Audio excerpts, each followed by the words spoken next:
ওয়ালায়ালিন আশ। প্যারা হাজিরিন, ভাই প্রশ্ন করেছিলেন জিলহজ মাসের করণীয় অবর্জনীয়। প্রিয় দর্শকবৃন্দদেরকে আমি বলতে চাই, জিলহজ মাস মাহে রমজান মাসের পরে যে গুরুত্বপূর্ণ মাস, সেই মাসটা হলো জিলহজ মাস। জিলহজ মাস খুবই গুরুত্বপূর্ণ একটা মাস। তার ভিতরে হলো প্রথম জিলহজ মাসের প্রথম চাঁদ ওঠার পর থেকে নিয়ে 10ই জিলহজ যাকে বলা হয়, এই 10 দিন খুবই আজকের কথা বেশি বলা হয়েছে।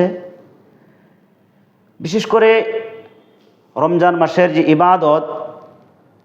ইবাদত পরে যেই মাসটা গুরুত্বপূর্ণ সেটা হলো জিলহজ মাস।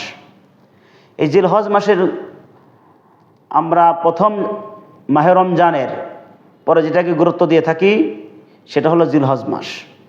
এই জিলহজ মাসের চাঁদ ওঠার আগে বিশেষ করে যারা কোরবানি করবেন তাদের জন্য মুস্তাহাব একটা আমল হলো হাতের নখ, পায়ের নখ, মোষ, গোঁফ এই সমস্ত জিনিস খাটো করা, উপরানো পশমগুলি, বিভিন্ন জায়গার বেড়ে যাওয়া পশমগুলি সেগুলি কর্তন করা একটা মুস্তাহাব আমল।